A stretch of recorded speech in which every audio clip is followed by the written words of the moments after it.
नमस्कार, प्रभा साक्षी देख रहे हैं आप। आपके साथ मैं हूं अंकित सिंह। दिल्ली के भारत मंडपम में लगातार एआई समिट चल रहा है। भारत इसकी मेजबानी कर रहा है और इस दौरान भारत तकनीक के क्षेत्र में अपनी ताकत दिखाने की कोशिश भी कर रहा है।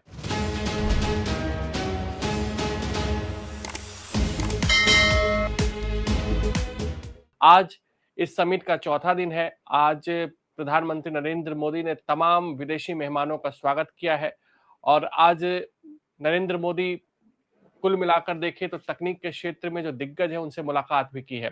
लेकिन आज भारत मंडपम में किस तरीके का माहौल रहा, क्या नई बातें रही आज के दिन की यानी चौथे दिन की, इसके बारे में हम जानेंगे। हमारे साथ लगातार पिछले 3 दिनों से ऐसे ही जुड़ रहे हैं भारत मंडपम से हमारे संपादक नीरज कुमार दुबे जी। सर, आपका बहुत स्वागत है। आज किस तरीके का माहौल है चौथे दिन? देखिए अंकित जी, पहले तो आपका बहुत धन्यवाद। और जैसा कि हम अपने दर्शकों को लगातार पहले दिन से बता रहे हैं, हम्म। इम्पैक्ट समिट के बारे में सारे अपडेट्स दे रहे हैं। तो अगर हम आज की बात करें तो आज का दिन सबसे महत्वपूर्ण था, क्योंकि आज प्रधानमंत्री नरेंद्र मोदी ने 20 ग्लोबल लीडर्स के साथ एआई को डिकोड किया। डिकोड का मतलब बिल्कुल। ये था यहाँ पर कि क्या दुनिया अब एआई के माध्यम से किस रास्ते पर आगे बढ़े। प्रधानमंत्री ने मानव विजन दिया है आज कि किस तरीके से एआई का जो उपयोग है वो सबके हित में हो, प्लेनेट के हित में हो, पीपल के हित में हो। इसके लिए उन्होंने पूरा अपना एक लंबा संबोधन भी दिया। और आज भारत और मानव, ये दो विषय जो है वो चर्चा में रहे, क्योंकि आज आपने देखा होगा कि प्रधानमंत्री जब प्लेनरी सेशन में थे तो उनके सामने भारत लिखा हुआ था, इंडिया नहीं था। हम आपको बता दें, दर्शकों को ये बता दें कि यहाँ पर जितने भी इंतजाम किए गए हैं, जो भारत सरकार के अधिकारी हैं, आपने अधिकतर देखा होगा कि उनके जो बैचेस होते हैं, इंडियन ऑफिशियल लिखा होता है, भारत ऑफिशियल हम्म। लिखा हुआ है पर। तो भारत की गूंज जो है पूरी दुनिया के सामने हो रही है। और मानव विजन जो जब प्रधानमंत्री ने दिया है उसको तो सब लोग सराह ही रहे हैं। और आपने देखा होगा कि लगातार जिस तरीके से अन्य वक्ताओं ने संबोधन दिए, उसमें प्रधानमंत्री के विजन को जो उन्होंने सराहना की है, वो दिखाता है कि नेतृत्वकर्ता की भूमिका में भारत है। और आप देखिए बिल्कुल। प्रधानमंत्री नरेंद्र मोदी की व्यस्तता देखिए। अगर हम एक दिन पहले की बात कर लें तो अंकित जी, 9 जो द्विपक्षीय वार्ताएं, 9 देशों के साथ द्विपक्षीय वार्ताएं। आज अगर हम देखें प्रधानमंत्री नरेंद्र मोदी की व्यस्तता, तो सुबह उन्होंने अपना लगभग 9:15 बजे के करीब संबोधन दिया। और आप देखिए कि टेक्नोलॉजी देख रही थी पूरी दुनिया। जब वो संबोधन दे रहे थे तो तमाम भारतीय भाषाओं में रियल टाइम पर उनके भाषण का अनुवाद हो रहा था टेक्नोलॉजी के माध्यम से।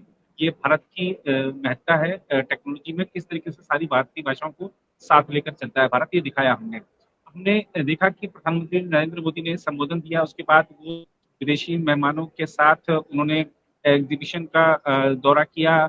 उसके बाद प्लेनरी सेशन था, उसको संबोधित किया। और अभी 50 से अधिक ग्लोबल सीईओज के साथ प्रधानमंत्री Narendra Modi round table meeting कर रहे हैं। सबसे बड़ी जो देखिए जरूरत ये क्या है इस समय, सबसे बड़ी जरूरत ये है कि इन्वेस्टमेंट जुटाना है। हमने जो हम्म। ये इतना बड़ा समिट का आयोजन निवेश किया है, लाना है, बिल्कुल। किया है, इसमें इन्वेस्टमेंट और एआई के क्षेत्र में भारत तभी आगे बढ़ पाएगा जब हम इन्वेस्टमेंट इसमें करेंगे। जो डीप टेक है उसमें बहुत ज्यादा इन्वेस्टमेंट की जरूरत है, और इसी दिशा में भारत सरकार काम कर रही है। और आज जिस तरीके से हम चाहे मुकेश अंबानी को देख लें, चाहे जीत अडानी को देख लें, या एन चंद्रशेखरन जी के संबोधन को सुन लें, सुंदर पिचई के संबोधन को सुन लें, तमाम जो ग्लोबल सीईओज हैं या जो हमारे डोमेस्टिक जो सीईओज हैं, उन्होंने बताया है कि किस तरीके से बड़ी बड़ी इन्वेस्टमेंट वो भारत को एआई पावर बनाने की दिशा में करने का उन्होंने ऐलान किया है। तो ये एक बड़ी सफलता कही जा सकती है इस कार्यक्रम की, इस आयोजन की। और जिस तरीके से चाहे आप सुंदर पिचई को सुने, चाहे फ्रांस के जो राष्ट्रपति हैं इमैनुअल मैक्रों, उनको सुने, उन सभी ने बताया है, पिछले किस्से बताए हैं उन्होंने कि किस तरीके से जैसे फ्रांस के राष्ट्रपति ने एक मुंबई के एक वेंडर का जिक्र किया। जो सुंदर पिचई हैं उन्होंने अपने तमिलनाडु के दिनों का जिक्र किया और बताया कि किस तरीके से उस समय भारत किस तरीके से पिछड़ा हुआ था, या किस तरीके से तमाम दुश्वारियों का सामना करना पड़ता था, और आज भारत टेक्नोलॉजी के मामले में कहाँ है। स्ट्रीट वेंडर से लेकर बड़े उद्योगपति तक टेक्नोलॉजी का सहारा लेकर अपने आप को आगे बढ़ा रहे हैं। और ये जो समिट है ना, देखिए इसने एक आत्मविश्वास भारतीयों में तो भरा ही है। साथ ही अगर हम ग्लोबल साउथ की बात करते हैं तो ग्लोबल साउथ के देशों में एक बड़ा आत्मविश्वास आया है कि दुनिया भर के जो लोग हैं वो इंडिया में इसलिए जुटे हैं, क्योंकि आप देखिए कि ये फर्स्ट समिट है ग्लोबल साउथ में एआई जो समिट हुआ है। और ये न सिर्फ भारत के लिए गर्व का विषय है, ग्लोबल साउथ के देशों के लिए गर्व का विषय है।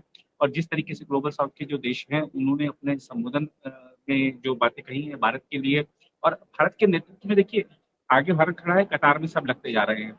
ये एक बड़ी बात है। ये हम न सिर्फ ये नहीं देखे कि हमने एआई समिट का आयोजन किया है, हमने इसके जरिए कुछ रणनीतिक हित भी साधे हैं, सामरिक हित भी साधे हैं। और पूरी दुनिया में ने देखा है कि किस तरीके से भारत कोई एक मुद्दा उठाता है, कोई पहल करता है और सब पूरी दुनिया को साथ लेकर तब आगे बढ़ता है, तब कदम बढ़ाता है और सहमति बनाकर चलता है। भारत किसी पर अपने निर्णय थोपता नहीं है। यहाँ पर जो डिक्लेरेशन हो रहा है ये कोई भारत ने अपने आप कोई निर्णय नहीं ले लिया, सबकी सहमति से एक बिंदु पर पहुंचकर और सबको साथ लेकर भारत ने निर्णय लिया है। मैं प्रधानमंत्री की व्यस्तताओं की बात कर रहा था, तो जैसा हमने बताया कि ग्लोबल सीईओज के साथ बैठे हैं, उसके अलावा उनकी आज भी यूएई, नीदरलैंड्स और स्विट्जरलैंड के साथ द्विपक्षीय बैठकें हुई हैं। अब आप देखिए कि कल 9 द्विपक्षीय बैठकें, आज 3 द्विपक्षीय बैठकें, 50 से अधिक सीईओज ग्लोबल डोमेस्टिक उनके साथ राउंड टेबल मीटिंग, सवेरे जो कार्यक्रम था उसको संबोधित किया, फिर प्लेनरी सेशन को संबोधित किया, जो एग्जीबिशन हॉल का दौरा किया। और यहाँ पर मैं आप दर्शकों को ये भी बता दूं कि जो बड़े-बड़े, मैंने आज टॉम सेल्टमैन जो कि चैट जीपीटी जो लोग आसानी से समझेंगे, तो उनके उसके एक तरह से ओपन एआई के जो मालिक हैं, उनके साथ हमारा संवाद था और फ्रांस के राष्ट्रपति के साथ संवाद था। और तमाम जो आप चाहे अनंत अंबानी को देख लीजिए या और भी जो बड़े उद्योगपति, दिग्गज उद्योगपति हैं, वो सारे के सारे यहाँ पर घूमते हुए देखे जा सकते थे आसानी से। कोई तामझाम नहीं है, सबके मन में एक विश्वास है कि भारत आगे बढ़ रहा है, भारत की नीतियां सही रास्ते पर हैं, भारत की सरकार मदद कर रही है। चाहे स्टार्टअप्स से आप बात कर लीजिए या बड़े उद्योगों से बात कर लीजिए, सबका ये कहना है कि नीतियां और नीयत सही है, इसलिए भारत आगे बढ़ रहा है। और अगर हम आज के जो यहाँ पर और बात करें, तो देखिए यहाँ पर एक चीज़ और देखने को मिल रही है कि चाहे हेल्थ सेक्टर हो, चाहे एजुकेशन सेक्टर हो, चाहे हमारी पुरातन संस्कृति हो, चाहे एग्रीकल्चर का सेक्टर हो, चाहे अन्य कोई सेक्टर हो, बैंकिंग सेक्टर हो, डिफेंस सेक्टर हो, सभी में एआई का उपयोग हो रहा है। एआई अब एक ऐसी चीज बन गई है, जो एक ऐसी अनिवार्यता बन गई है, जिसको हर सेक्टर अपने आप लागू करना चाह रहा है। उसके माध्यम से लागत घटाने का काम कर रहा है, आगे बढ़ने का काम कर रहा है, लोगों के जीवन को सुलभ बनाने का काम कर रहा है। और हमने यहाँ पे लागत घटाने की बात कही है, लेकिन लागत घटने का मतलब नौकरी जाना नहीं है। आज मुकेश अंबानी ने एक बड़ा वादा देश के साथ किया है। उन्होंने कहा है कि एआई की वजह से एआई को हम किसी की नौकरी नहीं खाने देंगे। ये एक बहुत बड़ी चीज है कि अगर कोई उद्योगपति, शीर्ष उद्योगपति अगर ये वादा करता है, तो वो दिखाता है कि लोगों में जो भ्रम फैलाया जाता है, डर फैलाया जाता है कि ये आईटी जॉब्स चली जाएंगी या एआई की वजह से नौकरी को नुकसान हो जाएगा, ऐसा नहीं है। टेक्नोलॉजी का लाभ लेकर हम कैसे आगे बढ़ सकते हैं। और टेक्नोलॉजी, अगर जब आपको ध्यान होगा कि जब भारत में कंप्यूटर आ रहे थे, तब भी लोगों में ये भ्रम फैलाया गया था कि कंप्यूटर आ जाएंगे तो लोगों की नौकरियां चली जाएंगी। लेकिन रोजगार के अवसरों का सृजन हुआ, नई नई चीजें आई और कई सारी नई इंडस्ट्री खुली। आप देखिए कि ये जो भ्रम फैलाने वाले वो भी कंप्यूटर का इस्तेमाल करते हैं आज। तो ये दिखाता है कि भ्रम इसलिए फैलाया जाता है ताकि हम, हमारे यहाँ क्या लोकतंत्र है, तो लोकतंत्र में सरकार पर दबाव बनाने के लिए लोगों को भ्रमित किया जाता है कि लोग भ्रमित हों, उसके बाद वो सरकार पर दबाव डालें, सरकार कदम पीछे खींचे और देश पीछे रह जाए। लेकिन भारत 2047 तक विकसित होने का संकल्प ले चुका है, आगे जिस तरीके से बढ़ रहा है उसमें रुकने का कोई सवाल नहीं है, थमने का कोई सवाल नहीं है। नीतियां और नेतृत्व ये तय कर चुका है कि हमने जो संकल्प लिया है वहां तक पहुंच कर रहेंगे। तो ये जो एआई इंडिया इम्पैक्ट समिट का आयोजन हुआ, और माना जा रहा है कि जो अगला आयोजन होगा वो स्विट्जरलैंड में होगा। हम पिछले आयोजनों से अगर तुलना करें, जैसे फ्रांस में था या उससे पहले जो और भी देशों ने इसका आयोजन किया, तो अगर सबका ये कहना है कि भारत ने जो सबसे बड़ी बात ये की है, हो सकता है कि भव्यता के मामले में दूसरे रहे हों, लेकिन अगर हम जन भागीदारी के मामले में देखें, लेकिन हम अभी ये गारंटी की नहीं कह सकते कि हमसे बहुत ज्यादा भव्य उन्होंने कर लिया होगा। हमारा भी कार्यक्रम दिव्य और भव्य हुआ है। दूसरी बात यह है कि जन भागीदारी इसमें सर्वाधिक रही है। दुनिया के सर्वाधिक देशों ने इसमें भागीदारी की है और गिनीज वर्ल्ड रिकॉर्ड जो हमने देखा कि किस तरीके से लोगों ने एआई का सही संचालन करने की जो प्रतिज्ञा ली है, उसका एक रिकॉर्ड बना। तो ये दिखाता है कि अगर हम पूरी दुनिया के हिसाब से देखें तो हम ये तो कह रहे थे कि एक वर्ल्ड समिट है, लेकिन वर्ल्ड समिट में कितने लोगों ने भाग लिया, कितने देशों ने भाग लिया, ये एक बड़ी बात होती है। तो इस वर्ल्ड समिट में ज़्यादातर देशों ने भाग लिया है।